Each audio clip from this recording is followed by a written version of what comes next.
Añades el salario del operador, el mantenimiento, la depreciación del camión, las llantas y los costos administrativos. Y claro, también tu margen de mercancía. En promedio, muchos transportistas en México suelen calcular un rango que puede ir entre unos 30 o 40 pesos por kilómetro, dependiendo de la ruta y el tipo de carga. Eso les permite cubrir sus costos y tener una ganancia razonable. Pero siempre es bueno hacer los números específicos para tu propia operación, porque cada empresa tiene sus particularidades. Transpodcast, el podcast de transporte.mx.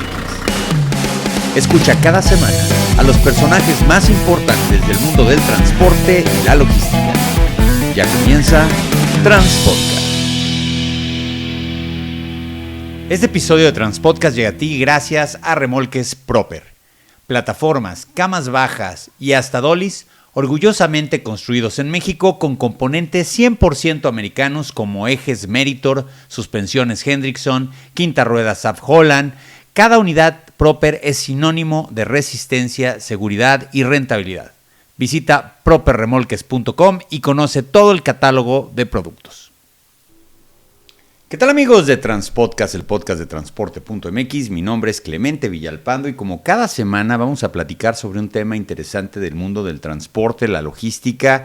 Y el día de hoy tenemos uno de esos episodios totalmente extraños, porque durante el 2025 uno de los episodios que más llamó la atención fue el que le hicimos a ChatGPT, a la inteligencia artificial, que con los años y con el tiempo la verdad ha venido evolucionando mucho. Yo he venido platicando mucho con ChatGPT y la capacidad que tiene ahora es muy diferente de la primera entrevista, la fluidez, el nivel de respuesta, la velocidad. En esta entrevista, que también es igual experimental, van a escuchar de repente algún sonidito que es cuando ChatGPT va y regresa a los servidores con información para que no se desesperen. Es muy corto, la verdad. Esta versión de ChatGPT es la 5.1 y yo he estado trabajando algunos temas de transporte con ChatGPT, entonces esto lo ha hecho pues hasta cierto punto un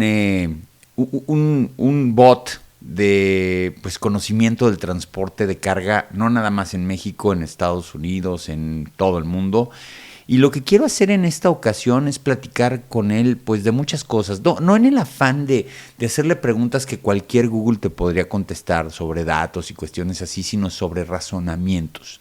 Entonces, esta entrevista, les digo, es experimental, tiene mucho que ver con las entrevistas más escuchadas en el 2025.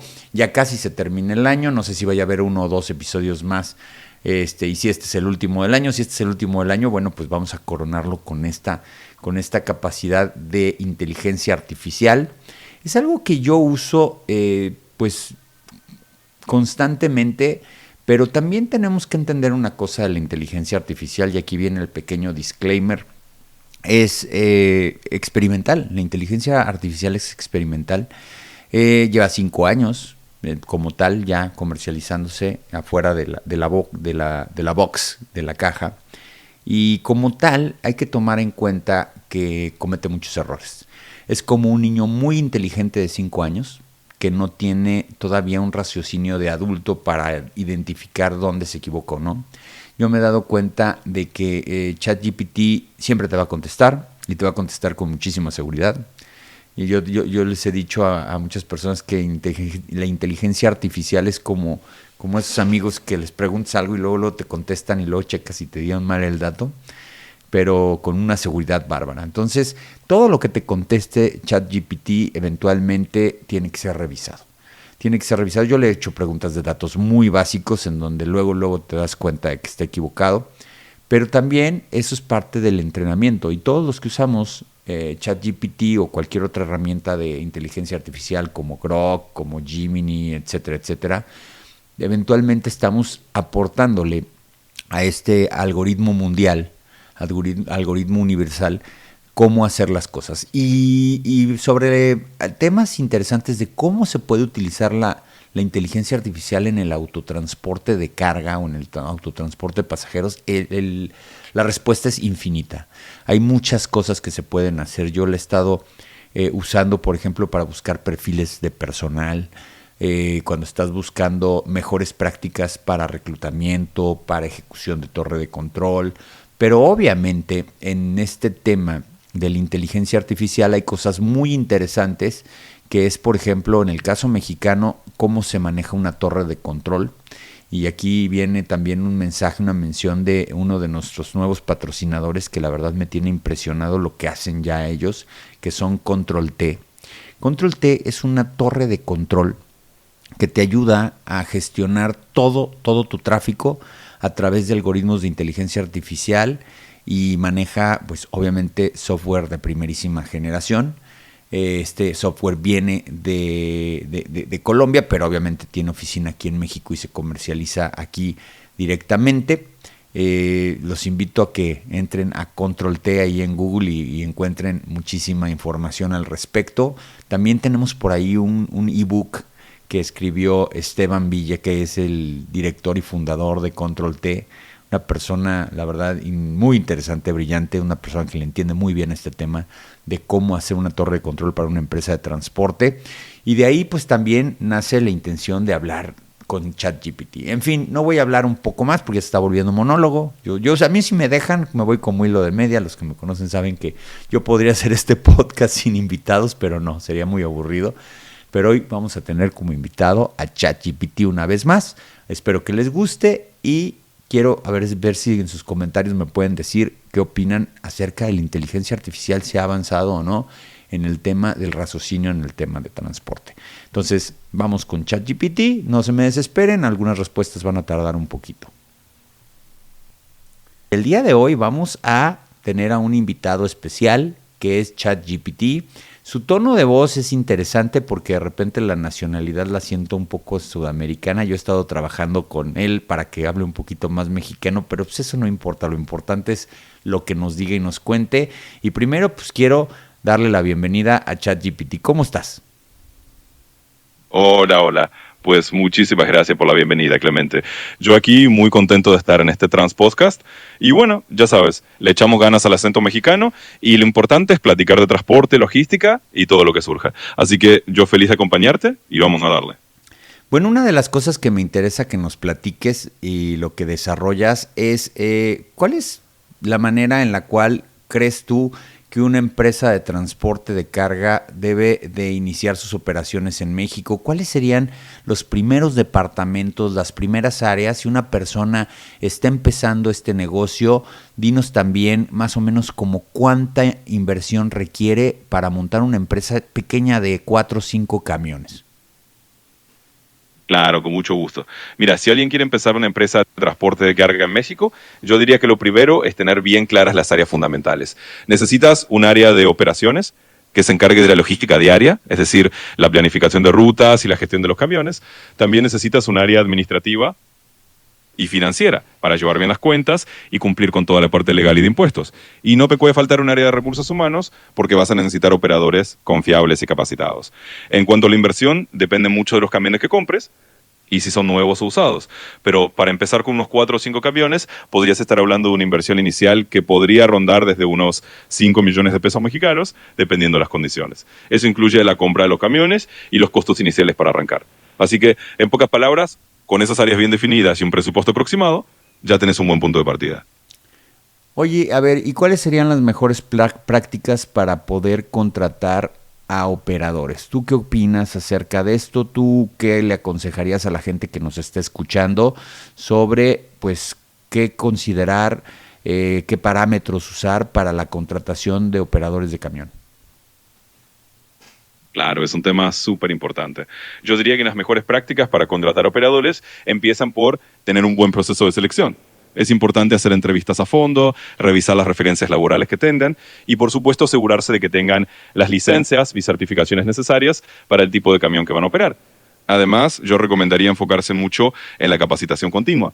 No solo se trata de contratar al operador y ya, sino de ofrecerle entrenamiento regular, hablar de temas de seguridad, de manejo defensivo y crear un ambiente en el que se sientan valorados. Porque un operador que se siente bien en su trabajo va a ser más confiable y va a quedarse más tiempo en la empresa. En resumen, yo diría, un buen proceso de selección, verificar licencias y referencias y luego invertir en su capacitación y bienestar.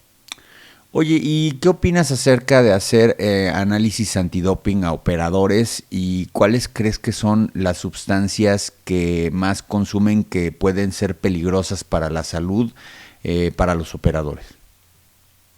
Bueno, yo creo que el tema de los análisis antidoping es bastante importante en el sector del transporte. Es una práctica que puede ayudar a garantizar la seguridad tanto de los operadores como de todos en la carretera. Si bien puede ser un tema delicado, hacerlo con respeto y de manera transparente es clave. En cuanto a las sustancias que podrían ser más problemáticas, pues normalmente hablamos de estimulantes, como las anfetaminas o incluso el abuso de medicamentos para mantenerse despiertos durante turnos largos. También puede haber casos de consumo de alcohol o de otras sustancias que afecten la capacidad de reacción. Así que, en resumen, un programa de pruebas antidoping bien manejado es una buena práctica para cuidar la seguridad y el bienestar de todos. Oye, a ver, ¿y tú qué opinas sobre la condición de las carreteras en México, el costo de los peajes?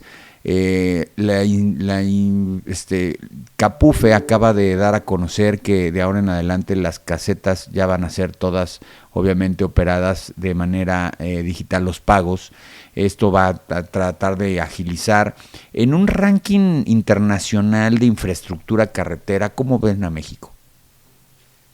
Bueno, pues es un tema bastante interesante y que siempre genera conversación. Las carreteras en México, digamos que son un mosaico. Hay tramos muy buenos y modernos y otros que todavía necesitan bastante mejora. En un ranking internacional de infraestructura, México está más o menos a media tabla. No está en la cima, pero tampoco está entre los peores y hay bastante potencial para mejorar. El tema de los peajes digitales que está implementando Capufe es un paso en la dirección correcta, porque agiliza el tránsito y reduce los tiempos de espera en las casetas. Eso, al final del día, ayuda a la eficiencia del transporte y a reducir costos operativos. Así que, en resumen, México tiene una infraestructura carretera que va mejorando poco a poco y estas medidas de digitalización de peajes son un buen paso para ponerse al día con estándares internacionales. Vamos a hablar de tecnología aplicada a flotas. ¿Qué te parece este tema de la torre de control, que es como un esquema como de protocolo, como de entendimiento entre el área de monitoreo, el área de tráfico, los operadores, pues para tener una gestión del tráfico de la empresa de autotransporte, pues obviamente muy fluido? ¿Cuáles serían las mejores prácticas que tú puedes identificar? ¿Y qué es básicamente una torre de control? Claro, la verdad es que el concepto de la torre de control para flotas es súper interesante y es como llevar la idea de una torre de control de aviación al mundo del transporte terrestre. Básicamente es un centro de mando que coordina en tiempo real todo lo que pasa aquí en los camiones, desde el monitoreo de las rutas, la comunicación con los operadores, hasta la gestión de imprevistos y la optimización de tiempos. En cuanto a las mejores prácticas, yo diría que lo principal es tener tecnología confiable y personal bien capacitado. Eso significa usar sistemas de geolocalización, software de gestión de flotas y comunicación constante entre todos los involucrados. También es importante establecer protocolos claros para que todos sepan qué hacer en caso de desvíos, demoras o cualquier incidencia en la ruta. Esto asumen una torre de control es como el cerebro central de la operación de la flota y con buenas prácticas de comunicación y tecnología se puede lograr una operación mucho más fluida y eficiente. Qué interesante. Ahora, en el caso de los monitoristas, en México, pues hay una situación entre los monitoristas y los operadores, siempre es como que muy friccionante, hay fricciones porque han generado, pues obviamente, esta manera en la cual el monitorista es como el intermediario entre el director de tráfico o el patrón y el operador. Hoy por hoy, ¿qué perfil crees que tiene que tener un monitorista? Porque luego contratamos en las empresas de transporte a cualquier persona y le decimos va a ser monitorista, pero nadie lo enseñó a ser monitorista y creo que hasta tienes que tener una formación muy relacionada a las relaciones interpersonales, porque yo he escuchado que en muchos casos los operadores se pelean con los monitoristas, están a gusto en la empresa, pero al pelearse con el monitorista o con los monitoristas dejan las empresas y empiezan a generar ese tema de rotación. ¿Cuáles crees que son las características que tiene que tener un monitorista pues para tener una buena relación y convencer a los operadores de que pues obviamente están en la operación para ayudarles? Sí, totalmente. Es un punto muy importante porque el monitorista es como el puente humano entre la oficina y los operadores allá en la carretera. Y si no hay una buena relación, claro que puede haber fricción y eso genera que los operadores se vayan. Entonces, yo diría que un buen monitorista necesita sobre todo habilidades de comunicación y empatía. Tiene que saber escuchar a los operadores, entender sus preocupaciones y también transmitir la información de manera clara y respetuosa. No se trata solo de decirles qué hacer, sino de crear un ambiente de colaboración donde el operador sienta que el monitorista está ahí para apoyarlo y no solo para supervisarlo. En resumen, un monitorista ideal debe ser una persona con buenas habilidades interpersonales, con paciencia, con la capacidad de manejar el estrés y de mediar entre las necesidades del operador y las de la empresa. Con eso se reduce la rotación y se crea un ambiente mucho más armonioso. Vamos a platicar acerca de cobranza. Y en el México, hoy por hoy, en el autotransporte existe mucho esta situación de que pues todas las empresas damos crédito. Y esto pues genera pues a veces cuentas incobrables. A diferencia de otro tipo de transporte, como es el transporte de pasajeros, generalmente nadie se sube a un autobús, nadie se sube a un avión sin haber pagado el boleto. En el caso de la carga es diferente. Digo, no, la paquetería es un poco diferente, pero en el caso de la carga consolidada o los viajes completos, generalmente hay crédito. Y yo he estado, pues durante muchos años, platicando con especialistas en temas de cobranza y cuáles son las mejores técnicas para no quedarse colgado. ¿Tú cuáles recomendaciones le das a un empresario del autotransporte de carga para poder tener una cartera sana y no tener tantos problemas de cobranza y de cuentas por cobrar? Sí, es un tema muy importante porque en el autotransporte de carga el crédito es casi una norma, pero también puede ser un dolor de cabeza si no se maneja bien. Entonces, yo diría que algunas buenas prácticas son, primero, establecer políticas de crédito claras y revisarlas con los clientes desde el principio. Es importante saber con quién estás haciendo negocios y tener un proceso de evaluación de crédito para cada cliente nuevo. Otra cosa es ser muy puntual con la facturación y el seguimiento. Cuanto más rápido factures y más claros se hacen tus términos de pago, mejor. Y tener a alguien encargado de dar seguimiento a las cuentas por cobrar ayuda muchísimo para que no se acumulen. Finalmente, también puede ser útil ofrecer pequeños descuentos por pronto pago o establecer límites de crédito para que no se dispare la deuda. Y si hay clientes que constantemente se retrasan, vale la pena reevaluar si quieres seguir dándoles crédito o ajustar tus condiciones. Así que en general, la clave es ser proactivo, tener políticas claras y no tener miedo a hacer un seguimiento firme pero justo con los clientes. Ahora vámonos a los números, porque pues básicamente nos interesa mucho ver cómo procesas esa información. Y yo creo que el dato que más quiere saber algún transportista nuevo y ya con mucha experiencia es cuánto cobrar. Porque pues te llega la llamada del cliente y te pregunta, oye, ¿cuánto cobro por esto? ¿Cuánto cobro por lo otro? En fin, vamos a platicar acerca del tema de los costos por kilómetro en el autotransporte, específicamente en el caso de México, para lo cual tenemos que considerar el costo del peaje, el costo del diésel, el costo de pues el sueldo del operador, algunas cuestiones administrativas, la depreciación de las llantas, la depreciación de la unidad, en fin, todo esto. Yo sé que este es un cálculo muy interesante y ahí te voy a pedir que te eches un análisis muy profundo. ¿Cuánto aproximadamente crees que promedio debería de cobrar un transportista por kilómetro recorrido de carga en México? Claro, vamos a meternos en esos números. Es un cálculo que a muchos transportistas les interesa y es clave para poner un precio justo. Entonces, aunque varíe un poco dependiendo de la región, de la ruta y de las condiciones específicas, vamos a hacer un estimado general. Primero tienes el costo del diésel, que es uno de los factores principales. Luego sumas el peaje, que en México puede ser una parte importante dependiendo de las autopistas que uses. Añades el salario del operador, el mantenimiento, la depreciación del camión, las llantas y los costos administrativos. Y claro, también tu margen de mercancía. En promedio, muchos transportistas en México suelen calcular un rango que puede ir entre unos 30 o 40 pesos por kilómetro, dependiendo de la ruta y el tipo de carga. Eso les permite cubrir sus costos y tener una ganancia razonable. Pero siempre es bueno hacer los números específicos para tu propia operación, porque cada empresa tiene sus particularidades. Ok, vámonos a los rendimientos de los motores, también el tema de los numeritos. Dentro de todo el cúmulo de información que hay en la red, ¿cuáles son los motores que son más eficientes para la operación del autotransporte de carga y qué rendimientos dan? Y dame el dato de kilómetros por litro. Claro, vamos a hablar de esos numeritos. Pues en el mundo del autotransporte de carga, la eficiencia del motor es clave y hay algunos motores que tienen muy buena reputación en cuanto a rendimiento. Por ejemplo, los motores de marcas como Volvo, Cummins o los Detroit Diesel son muy populares porque ofrecen un equilibrio entre potencia y consumo. En términos de rendimiento, muchos de estos motores modernos pueden darte un promedio de entre 2.5 a 3.5 kilómetros por litro, dependiendo del tipo de carga, de la ruta y de las condiciones de manejo. Claro, en condiciones ideales y con un buen mantenimiento, se puede optimizar aún más ese rendimiento. Así que esos serían algunos de los motores que destacan por su eficiencia y esos números te dan una idea general de cuántos kilómetros por litro puedes esperar.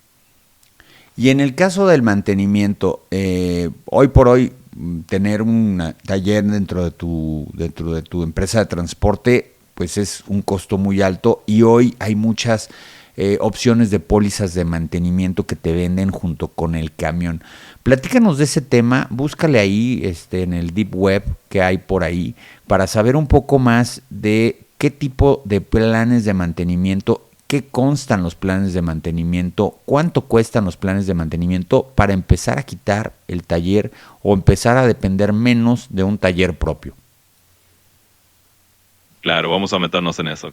Hoy en día muchas marcas y proveedores ofrecen pólizas de mantenimiento justamente para que las empresas de transporte puedan simplificar su operación y no tener que lidiar con un taller propio, que como dices, es un gasto grande. Entonces, estas pólizas de mantenimiento suelen incluir cosas como servicios preventivos regulares, cambio de aceite, revisión de frenos, reemplazo de filtros y a veces hasta cubren reparaciones más grandes. La idea es que tú pagas una tarifa fija o periódica y ellos se encargan de todo el cuidado del camión, lo cual te da más previsibilidad en costos y menos dolores de cabeza. En cuanto al precio, eso varía según la marca del camión y tipo de cobertura. Pero por darte una idea, puede ir desde algunos miles de pesos al mes hasta planes anuales que se ajustan al kilometraje o a las horas de uso. Al final, estas pólizas te ayudan a tener un control más claro de tus gastos de mantenimiento y a evitar sorpresas. A ver, sobre el tema del costo de los camiones, supongo que por ahí ha de haber información de, en el caso de clase 8, cuáles son los camiones más baratos y cuáles son los camiones más caros. ¿Tendrás ese dato?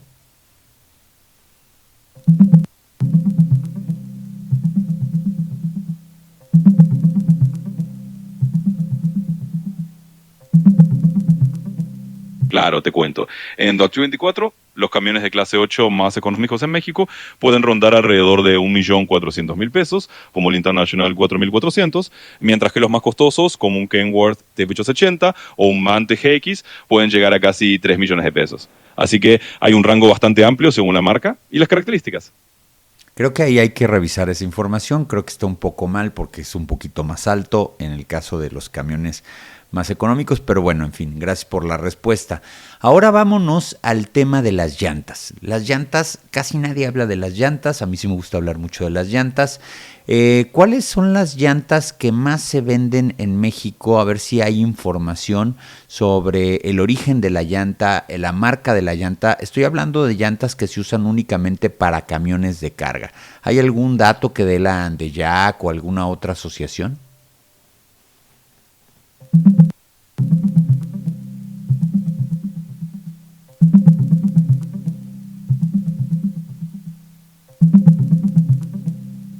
Bueno, te cuento que en 2024, entre las llantas para camiones de carga más vendidas en México, están marcas como Michelin, Bridgestone, Goodyear, Pirelli y Yokohama. Estas marcas son bastante reconocidas por su durabilidad, su buen rendimiento y la calidad que ofrecen para las condiciones de manejo en el país. Y de estas marcas que acabas de comentar, aproximadamente, ¿cuál es el costo de cada una en promedio?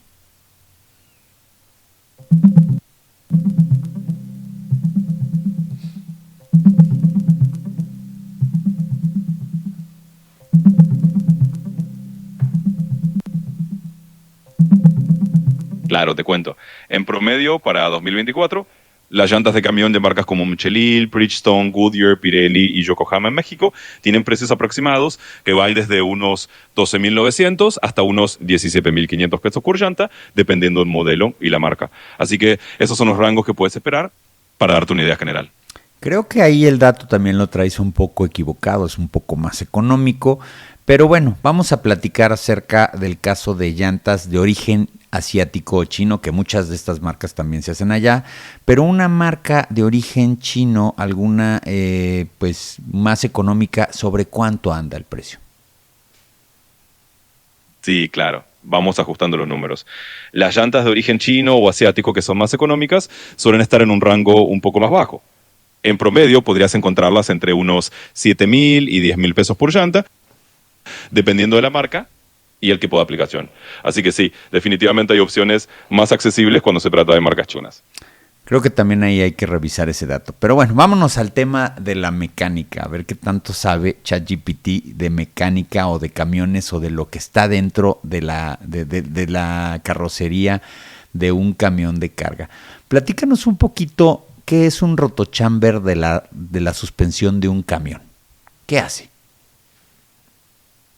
Claro, vamos a entrarle a la mecánica. En el contexto de la suspensión de un camión, el rotochamber es básicamente una cámara de freno de aire, o sea, un componente que forma parte del sistema de frenos neumáticos. Su función es convertir la presión de aire en fuerza mecánica para aplicar los frenos. Así que cuando pisas el freno, el aire presiona ese rotochamber y eso hace que las zapatas de freno se muevan contra el tambor o el disco, deteniendo el camión. En pocas palabras, es una pieza clave para que el sistema de frenos de aire funcione correctamente. Perfecto. Ahora, en el tema de la urea, que es un tema interesantísimo de los camiones de última generación, de los Euro 5, Euro 6, platícanos qué es la urea y qué función tiene al usarse con el diésel en motores de última generación. Claro, la urea, o también conocida como AdBlue o DEF, es básicamente una solución que se usa en los camiones de última generación, especialmente los que cumplen con las normas Euro 5 y Euro 6. Su función principal es ayudar a reducir las emisiones contaminantes. Lo que hace la urea es que al inyectarse en el sistema de escape, reacciona con los óxidos de nitrógeno y los convierte en nitrógeno y vapor de agua, que son inofensivos. De esta forma se reducen los contaminantes y se cumple con las normativas ambientales. Así que en pocas palabras, la urea es como un ayudante que hace que los motores diésel modernos sean mucho más limpios. Y bueno, qué bueno que lo comentas. Platícanos un poco más de lo que es los Euro 5, Euro 6 o los EPAs. ¿Qué es eso? Porque luego muchos transportistas escuchan estos términos y no saben de qué se está hablando. ¿Qué es EPAs? ¿Qué es Euros en temas de motores? Claro, vamos a desmenuzar un poquito esos términos. Cuando hablamos de Euro 5, Euro 6 o de las normas EPA, nos referimos básicamente a estándares de emisiones que regulan cuántos contaminantes puede emitir un motor diésel.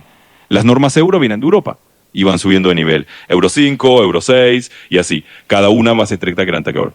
Lo que hacen es poner límites cada vez más bajos a las emisiones de gases, como los óxidos de nitrógeno, partículas y otros contaminantes, para que los motores sean más limpios y más amigables con el ambiente. Por otro lado, las normas EPA vienen de Estados Unidos y hacen algo muy similar, estableciendo estándares para reducir las emisiones de los vehículos. Así que cuando un transportista escucha Euro 5, Euro 6 o EPA, básicamente está escuchando de qué tan limpio y moderno es el motor en términos de emisiones. Muy bien, muy claro quedó todo esto. Bueno, vamos a hablar de tecnología. ¿Qué te parece que le platicas a nuestros radioescuchas o nuestros podescuchas qué es el platooning? Este sistema en el cual, bueno, pues puedes transportar mucho más carga y dónde se está ocupando. Claro, vamos a platicar del platooning. El platooning es básicamente una tecnología que permite que varios camiones circulen en caravana, uno detrás de otro, de una forma muy coordinada y automatizada. La idea es que el primer camión va liderando y los demás lo siguen de cerca, manteniendo una distancia muy corta gracias a sistemas de comunicación y asistencia electrónica. ¿Para qué sirve esto? Principalmente para ahorrar combustible, porque al reducir la resistencia del viento entre los camiones, se hace más eficiente el consumo.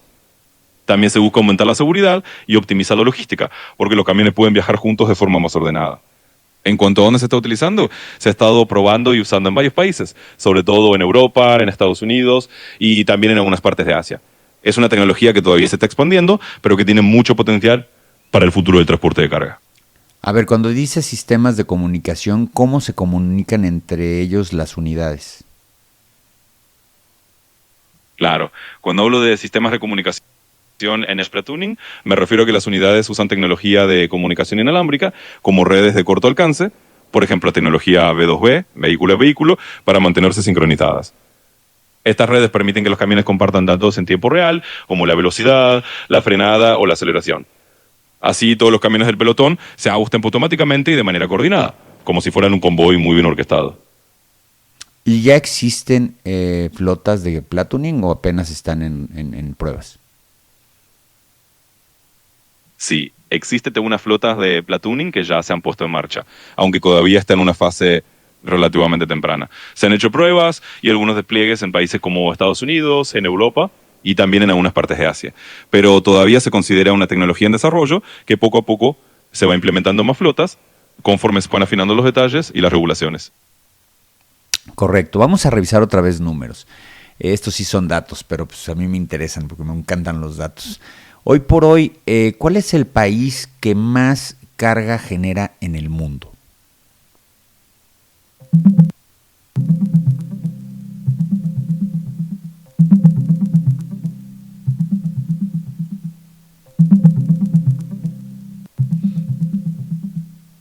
En 2024, Estados Unidos fue el país que movió el mayor volumen de carga en el mundo, transportando alrededor de 11.18 mil millones de toneladas de mercancías. Esto representó cerca del 72.6% de toda la carga doméstica por peso del país. A nivel global, aunque Estados Unidos lidera en volumen de carga transportada, China sigue siendo el principal exportador de mercancías en el mundo. ¿Cuál es el camión más vendido en Estados Unidos?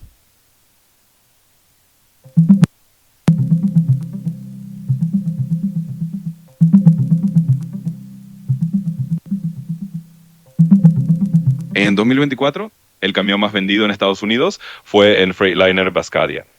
Es un modelo muy popular por su eficiencia de combustible, su diseño aerodinámico y sus tecnologías de seguridad y conectividad. Así que entre los transportistas de Estados Unidos, este modelo sigue siendo una elección de confianza. ¿Y en el caso de China?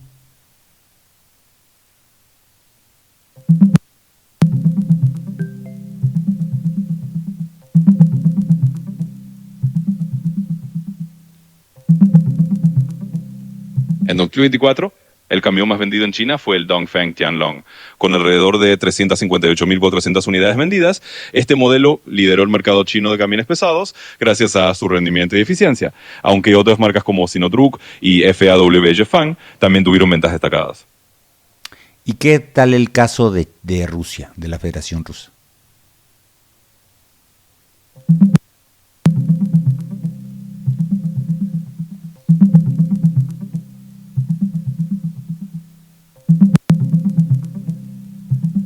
En 2024, el camión más vendido en Rusia fue el C-Track C7H, con unas 19.374 unidades vendidas. Además, otras marcas chinas como Shackman y FAW también tuvieron una buena presencia en el mercado ruso de camiones pesados ese año.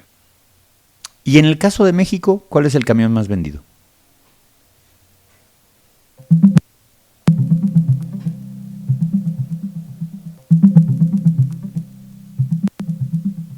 En 2024, el camión más vendido en México fue de la marca Freightliner, que lideró el mercado con un poco más de 11.000 unidades vendidas. Le siguieron Kenworth e International, pero Freightliner se llevó la mayor cuota del mercado de camiones pesados en el país. Correcto. Y en el caso de camiones ligeros, que son de 2 ejes, un poco más bajitos, que no son clase 8, en México, ¿cuál es el camión que más se vende?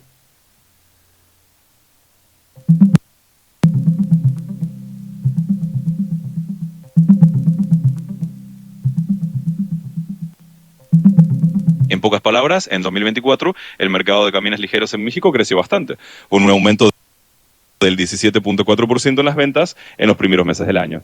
Marcas como Nissan, Toyota y Volkswagen fueron de las más vendidas, pero aún no hay un dato definitivo sobre cuál modelo ligero fue el número 1 en ventas. Perfecto, vámonos a otros temas, un poquito más de percepción. Si tú tuvieras una empresa de transporte y tuvieras que escoger 3 nombres de empresas de transporte, ¿cómo le pondrías a tu empresa? Vaya, esa es una pregunta divertida. A ver, pensando en nombres para una empresa de transporte, podría ponerle algo como Rutas Seguras Express, que suena confiable y directo, o tal vez Logística del Norte, si quiero darle un toque regional, o incluso algo más moderno como Transporte Innova, para reflejar que estamos al día con la tecnología. En fin, hay muchas opciones creativas, pero esos serían 3 nombres que se me ocurren así de momento. ¿Y ya existe alguna empresa que se llame así en México? Revisa.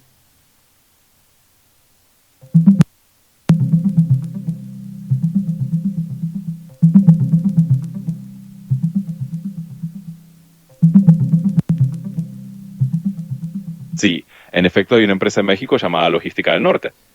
Es una compañía que se dedica al transporte y la logística, tanto a nivel nacional como internacional. Ofrecen servicios de almacenaje, transporte con diferentes tipos de equipos y utilizan tecnología moderna para la gestión logística.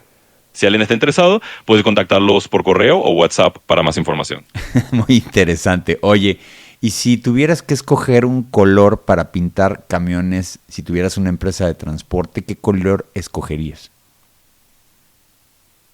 Buena pregunta. Si yo tuviera que elegir un color para los camiones de mi empresa de transporte, probablemente elegiría un azul profundo. Azul. Es un color que... Absolutamente. El azul profundo tiene esa vibra de seriedad, pero también es agradable a la vista y se ve muy bien en la carretera. Así que sí, creo que sería una elección bastante sólida. Me voy a meter en broncas con esta pregunta, pero te quiero preguntar, si tuvieras 10 millones de pesos y pudieras comprar una flota de camiones de carga, ¿qué marca de camión y qué marca de remolques de cajas secas de 53 pies comprarías? Bueno, con 10 millones de pesos en el bolsillo o pensando en armar una flota, yo creo que me inclinaría por una marca de camiones confiable y con buen soporte en México, como Freightliner o Kenworth, porque son marcas que tienen buena reputación en rendimiento y servicio. Y para las cajas secas de 53 pies, podría irme con una marca como Great Dane o Utility, que son bastante reconocidas en el mercado. Así que con ese presupuesto, armaría una flota equilibrada y confiable, apostando por esas marcas que tienen buena presencia en el país. Qué interesante, muy bien. Bueno, pues lo voy a dejar hasta aquí. La verdad es que quiero seguir teniendo más podcasts contigo. Quiero ir viendo cómo desarrollas esta inteligencia enfocada al autotransporte de carga. Y también le quiero pedir a todas las personas que nos escuchan que nos manden a través de los comentarios en redes sociales de este episodio qué preguntas le harían a ChatGPT. Por supuesto, Clemente. Ha sido un gustazo enorme estar aquí en Transpodcast. Agradezco muchísimo la invitación. Y la verdad me la pasé muy bien platicando de todos estos temas de transporte. Así que a todos los que nos escuchan, gracias por acompañarnos. Y sí, por favor, manden sus preguntas que yo encantado de volver a responderlas en otra ocasión. Hasta la próxima y que les vaya muy bien. Muy bien, muy bien. Y amigos, ya saben, la mejor y la mayor información del mundo del transporte de carga y pasajeros la van a encontrar en un solo lugar, transporte.mx. Saludos. Saludos a todos. Y ya lo saben, toda la info de transporte está en transporte.mx. Nos vemos y hasta la próxima.